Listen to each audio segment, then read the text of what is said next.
baby now. I wanna kill.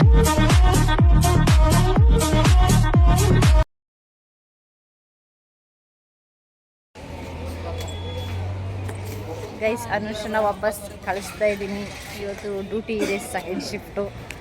So 8:30 train 9:30 delay ಆಗಿದೆ. ಆದರೂ 9:30 ಅಷ್ಟು ಅವಳು ಅಲ್ಲಿ ಕಳಿಸಿದೆ. 2:30 ಶಿಫ್ಟಿಗೆ ಹೋಗ್ತಾಳೆ.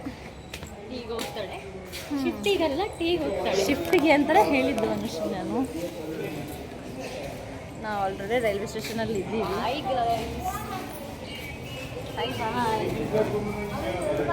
ಕೋಟೆಯಣ್ಣರು ಬಂದವರು ಬಿಡೋಕ್ಕೆ. ಅನುಷ್ನ ಮಾರ್ನಿಂಗ್ ಟ್ರೈನ್ ಹತ್ತಿಸ್ಬಿಟ್ಟು ಬಂದು ನಾವು ಎಲ್ಲ ರೆಡಿಯಾಗಿ ದೇವಸ್ಥಾನದ ಹತ್ರ ಎಲ್ಲರೂ ಮರಿ ಇಟ್ಕೊಂಡು ಬಂದಿದ್ದು ದೇವ್ರು ಪೂಜಿಸೋಕ್ಕೆ ಅಂತ ಹೇಳಿಬಿಟ್ಟು ಅದನ್ನು ಸ್ವಲ್ಪ ವಿಡಿಯೋಸ್ ಮಾಡ್ಕೊಂಡಿದ್ದೀನಿ. ಎಷ್ಟು ಜನ ಎಷ್ಟು ಮರಿ ಕಡಿತಾರೋ ಅಷ್ಟು ಮರಿನೂ ಇಟ್ಕೊಬಿಡ್ತಾರೆ ಗೈಸ್. ಎಲ್ಲದು ಒಂದೊಂದೊಂದೊಂಥರ ಡಿಫ್ರೆಂಟ್ ಆಗಿತ್ತು. ಇದೆಲ್ಲ ನಾನು ಫಸ್ಟ್ ಎಕ್ಸ್ಪೀರಿಯೆನ್ಸ್. ಇದನ್ನೆಲ್ಲ ನಾನು ಮಾಡಿದ್ದು ಕೂಡ. ಅಂದರೆ ತುಂಬ ಚೈಲ್ಡ್ ಇದ್ದಾಗ ನಮ್ಮ ಊರಲ್ಲಿ ಹಬ್ಬ ಮಾಡಿದ್ದು, ಅದೇನು ಅಷ್ಟೊಂದು ನೆನಪಿಲ್ಲ ನನಗೆ. ಬಟ್ ಈ ಸಲ ಮಾಡಿದ ಹಬ್ಬನೇ ತುಂಬ ಗ್ರ್ಯಾಂಡ್ ಅಂತ ಅನಿಸ್ತು ನಮಗೆ.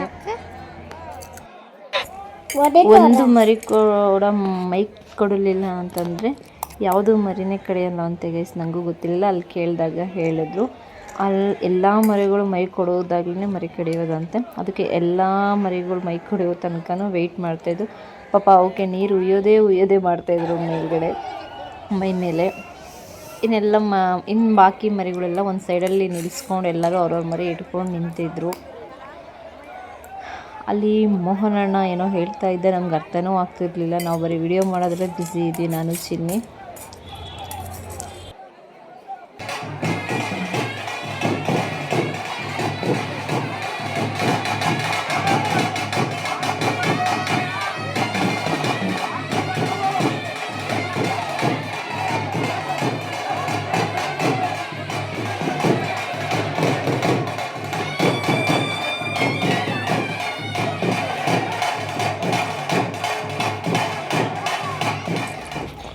ಮರಿ ಎಲ್ಲ ಕಡ್ದಾದ್ಮೇಲೆ ಎಲ್ಲ ಮನೆ ಹತ್ರ ಬಂದಿದ್ವಿ, ಕೂತಿದ್ವಿ. ಸ್ವಲ್ಪ ರೆಸ್ಟ್ ಮಾಡ್ತಾಯಿದ್ರು. ಅಲ್ಲಿ ತನಕ ಯಾರಿಗೂ ರೆಸ್ಟ್ ಇರ್ತಿರ್ಲಿಲ್ಲ. ಅಡುಗೆ ಭಟ್ರು ಬಂದಿದ್ರು, ಅಡುಗೆ ಮಾಡ್ತಾಯಿದ್ರು.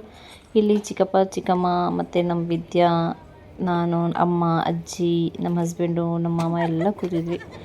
ಇದು ಪುಟ್ಟ ಸಿರಿ ಗೈಸ್, ತುಂಬ ಚೆನ್ನಾಗಿ ಮಾತಾಡ್ತಾಳೆ ಅವಳು.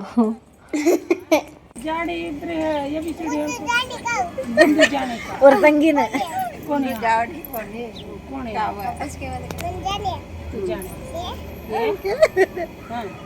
पानी सोजी का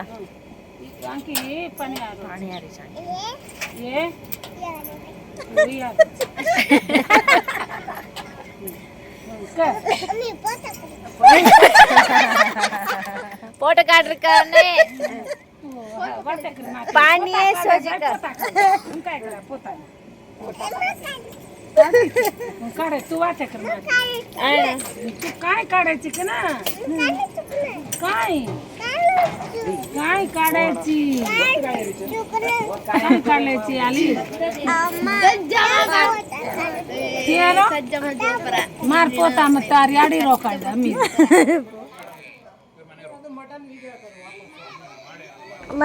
ಇನ್ನು ಅಡುಗೆ ಭಟ್ರು ತುಂಬ ಚೆನ್ನಾಗಿ ಅಡುಗೆ ಮಾಡ್ತಾಯಿದ್ರು. ಎಲ್ಲರೂ ಮಾತಾಡಿಸ್ಕೊಂಡು ಇಲ್ಲಿಂದನೇ ನಮ್ಮ ಹಸ್ಬೆಂಡ್ಗೆ ಪರಿಚಯ ಇರೋರು ಇಲ್ಲಿಂದನೇ ಕರೆಸ್ಕೊಂಡಿದ್ವಿ. ನಮ್ಮ ಮನೆಗೆ ಮತ್ತು ಮೋಹನಣ್ಣ ಅವ್ರ ಮನೆಗೆ, ಇಬ್ಬರು ಮನೆಗೂ ಸೇರಿಸಿ 4 ಜನ ಭಟ್ರು ಬಂದಿದ್ದರು. ಇಲ್ಲಿಬ್ಬರು ಮತ್ತು ಅಲ್ಲಿಬ್ಬರು ಮಾಡ್ತಾಯಿದ್ರು. ಮಟನ್ ಬೇಯಿಸ್ತಾ ಇದ್ದಾರೆ ಗೈಸ್.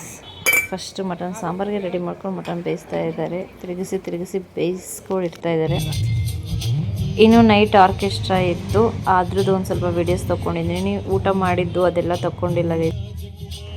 ಸುಮಾರು ಜನ ಅಷ್ಟೇ ಬಂದಿದ್ದರು ಆರ್ಕೆಸ್ಟ್ರಾ ನೋಡೋಕ್ಕೆ. ಇದೇನು ಅಷ್ಟೊಂದು ಇಂಟ್ರೆಸ್ಟ್ ಇರಲಿಲ್ಲ. ಎಲ್ಲ ತುಂಬ ಟಯರ್ಡ್ ಆಗಿಬಿಟ್ಟಿದ್ವಿ ನಮ್ಮ ಮನೆಯಿಂದ. ನಾನಂತೂ ಸುಮ್ಮನೆ ಹೋಗಿ ನೋಡ್ಕೊಬಂದಿದ್ದು ಅಷ್ಟೇ. ಇದು next day continue video guys. ಇನ್ನು ಬೆಳಗ್ಗೆಗೆ ಎಲ್ಲ ಚಪಾತಿ ರೊಟ್ಟಿ ಸುಡೋದು ಅಂತ ಹೇಳಿಬಿಟ್ಟು ದಾವಣಗೆರೆ ರೊಟ್ಟಿ ಸುಡ್ತಾ ಇದ್ವಿ. ಫಸ್ಟು ಚಪಾತಿ ಮಾಡೋ ಪ್ಲ್ಯಾನಿಂಗ್ ಇತ್ತು. ಸೊ ಚಪಾತಿ ಅಷ್ಟೊಂದು ಜನಕ್ಕೆ ಮಾಡೋಕ್ಕಾಗಲ್ಲ ಅಂತ ಹೇಳ್ಬಿಟ್ಟು ನಮ್ಮ ಸೋಜ್ಯ ಅವರು ರೊಟ್ಟಿ ತಟ್ಬಿಡ್ತೀನಿ ಅಂತ ಹೇಳ್ಬಿಟ್ಟು ರೊಟ್ಟಿ ಮಾಡೋಕ್ಕೆ ಅಂತ ಎಲ್ಲ ರೆಡಿ ಮಾಡಿಕೊಂಡು ಅವರು ಒಬ್ಬರು ತಟ್ಕೊಡ್ತಾಯಿದ್ರು. ನಾನು ನೀಟಾಗಿ ಬೇಯಿಸ್ಕೊತಾ ಇದ್ದೆ. ತುಂಬ ಟೈಮ್ ಹಿಡಿತು ಗೈಸ್ ಈ ರೊಟ್ಟಿ ಮಾಡೋ ಅಷ್ಟರಲ್ಲಿ. ಇವ್ರು ಅದೆಷ್ಟು ರೊಟ್ಟಿ ಮಾಡ್ತಾರೋ ನನಗಂತೂ ಗೊತ್ತಿಲ್ಲ. ನಾವು ರೊಟ್ಟಿ ಮಾಡೋ ಅಷ್ಟರಲ್ಲಿ ತುಂಬ ಟೈಮ್ ಹಿಡಿತು. ಫುಲ್ಲು ಟಯರ್ಡೇ ಆಗೋದೆ ನಾನಂತರೂ. ಇನ್ನು ನನ್ನ ಪಕ್ಕದಲ್ಲಿ ಚಿಕ್ಕಮ್ಮನೂ ಕೂಡ ರೊಟ್ಟಿ ತಡ್ಕೊಡ್ತಾಯಿದ್ರು. ಅವ್ರಿಗೂ ಫುಲ್ಲು ಸುಸ್ತಾಗ್ಬಿಡ್ತು. ಬಟ್ ಇವರು ತುಂಬ ಅಂದರೆ ತುಂಬಾ ತೆಳ್ಳಗೆ ರೊಟ್ಟಿ ತಡ್ತಾರೆ. ನಮ್ಮ ಕಡೆ ಅಷ್ಟೊಂದು ತೆಳ್ಳಗೆ ರೊಟ್ಟಿ ತಟ್ಟಕ್ಕೆ ಬರೋಲ್ಲ. ಆದಷ್ಟು ಸಾಧ್ಯವಾದಷ್ಟು ನಾವು ರೊಟ್ಟಿನ ಒಂದು ಮಟ್ಟಕ್ಕೆ ತಟ್ಟಿ ಇಟ್ಟಿದ್ದೀವಿ ಗೈಸ್. ನಾವು ರೊಟ್ಟಿ ಮಾಡೋ ಅಷ್ಟರಲ್ಲಿ ಗ್ಯಾಸಿಗೆ ಈ ಥರ ಒಂದು ಗತಿ ಕಾಣಿಸಿದ್ವಿ ಗೈಸ್. ಆ ಕಡೆಯಿಂದನೂ ಹಿಟ್ಟು ಈ ಕಡೆಯಿಂದನೂ ಹಸಿಟ್ಟು ಎಲ್ಲ ಬಿದ್ದು ಗ್ಯಾಸ್ ಫುಲ್ ಗಲೀಜಾಗಿಬಿಟ್ಟಿತ್ತು. ನಮಗಿಂತ ಹೆಚ್ಚಾಗಿ ಇವೆರಡು ದೊಡ್ಡ ಮಕ್ಕಳೇ ನಮ್ಮ ಮನೇಲಿ ರೊಟ್ಟಿ ಮಾಡಿದ್ದು. ಒಬ್ರಿಗೊಬ್ರು ತುಂಬ ಚೆನ್ನಾಗಿ ಆಟ ಆಡ್ಕೊಂಡು ಆ ಹಿಟ್ಟಲ್ಲೇ ಆಟ ಆಡ್ಕೊಂಡು ರೊಟ್ಟಿ ಮಾಡ್ತಾಯಿದ್ರು. ಇನ್ನು ರೊಟ್ಟಿ ಎಲ್ಲ ಆದಮೇಲೆ ಯಾರ್ಯಾರಿಗೆ ಹಸಿವಾಗ್ತಾಯಿತ್ತು ಅವರೆಲ್ಲ ಊಟ ಮಾಡ್ತಾಯಿದ್ರು. ಫೈನಲಾಗಿ ನಾವು ಕೂಡ, ನಾನು ನನ್ನ ಹಸ್ಬೆಂಡು ಮತ್ತು ಈ ಕಡೆ ಚಿನ್ನಿ ಮಟನ್ ತಿನ್ನಲ್ಲ, ಅವಳು ಚಿಕನ್ ಲವರು, ಅವಳು ಚಿಕನಲ್ಲಿ ತಿಂತಾಯಿದ್ಲು.